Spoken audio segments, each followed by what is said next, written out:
Dinamika penduduk berasal dari dua kata yaitu dinamika dan penduduk. Dalam Kamus Besar Bahasa Indonesia, KBBI, dinamika adalah gerak, dari dalam, atau tenaga yang menggerakkan atau semangat. Sedangkan penduduk menurut KBBI berarti orang atau orang-orang yang mendiami suatu tempat, kampung, negeri, pulau, dan sebagainya. Berdasarkan pengertian dua kata dinamika dan penduduk, maka dinamika penduduk adalah suatu pergerakan dan pertumbuhan orang atau orang-orang yang dipengaruhi berbagai macam hal yang terjadi di suatu wilayah dan terjadi dari waktu ke waktu. Sumber data kependudukan. 1. Sensus penduduk. Sensus penduduk adalah perhitungan atau pengumpulan data penduduk, tingkat ekonomi, dan sebagainya yang dilakukan oleh pemerintah dalam kurun waktu tertentu.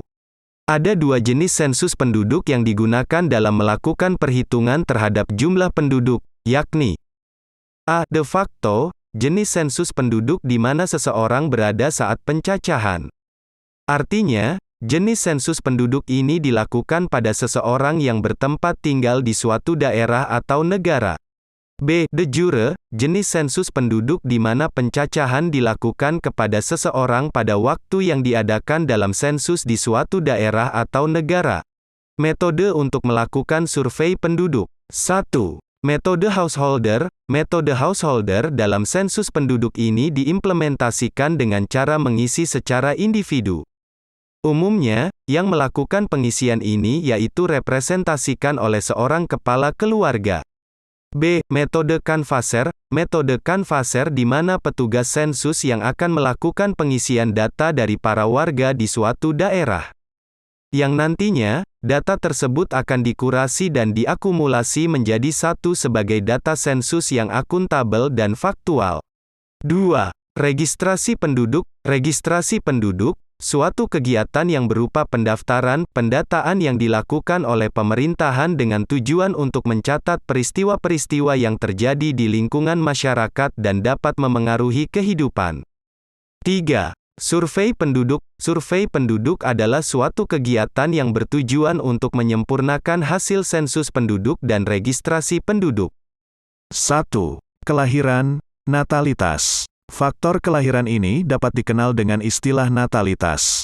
Kelahiran adalah keluarnya bayi dari rahim seorang ibu yang biasanya tanda-tanda kehidupannya ditandai dengan suara tangisan dan denyut jantung bayi. Angka kelahiran dalam faktor dinamika penduduk dibagi menjadi 3 jenis, yaitu angka kelahiran tinggi, angka kelahiran sedang, dan angka kelahiran rendah. A. Angka kelahiran tinggi. Angka kelahiran pada suatu wilayah dapat dikatakan tinggi jika angka kelahirannya sekitar greater than 30 per tahun. Angka kelahiran yang tinggi menandakan bahwa dinamika penduduk bisa terjadi dengan cepat. B. Angka kelahiran sedang, jika angka kelahirannya sekitar 20-30 per tahun. Angka kelahiran dengan tingkat sedang menandakan bahwa terjadinya dinamika penduduk tidak begitu cepat dan tidak begitu lama. C. Angka kelahiran rendah. Angka kelahiran pada suatu wilayah dapat dikatakan rendah jika angka kelahiran sekitar less than 20 per tahun. Angka kelahiran yang rendah menandakan bahwa dinamika penduduk bisa terjadi dengan lambat. Faktor-faktor pendukung kelahiran. 1. Melakukan perkawinan di usia muda. 2. Masih mempercayai bahwa banyak anak banyak rejeki. 3. Masih beranggapan bahwa anak merupakan penerus keturunan terutama anak laki-laki. 1. Adanya pembatasan jumlah anak dengan program kebon. 2. Adanya anggapan bahwa banyak anak berarti beban keluarga semakin banyak. 3. Usia perkawinan yang ditunda dengan alasan ingin berkarir terlebih dahulu atau menyelesaikan pendidikan. 2. Kematian, mortalitas. Faktor kematian ini dapat dikenal dengan istilah mortalitas.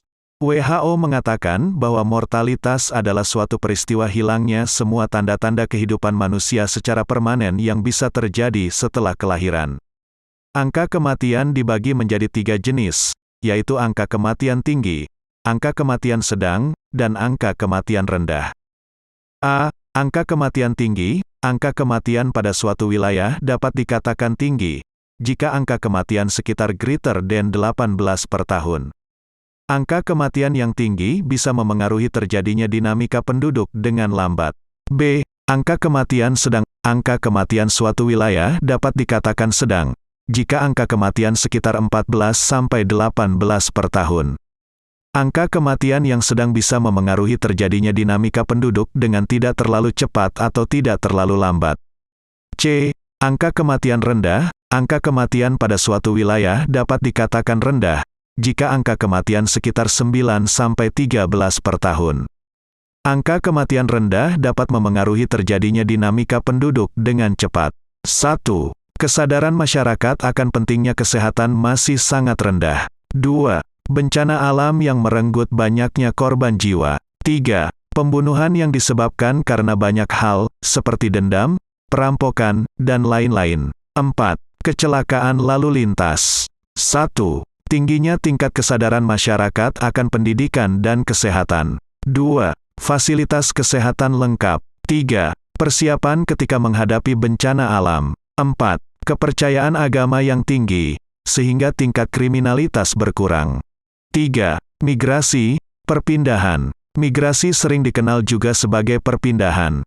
Perpindahan yang dimaksud adalah adanya penduduk yang berpindah dari satu wilayah ke wilayah lainnya. Migrasi dibagi menjadi 5 jenis, yaitu emigrasi, remigrasi, imigrasi, urbanisasi, dan transmigrasi.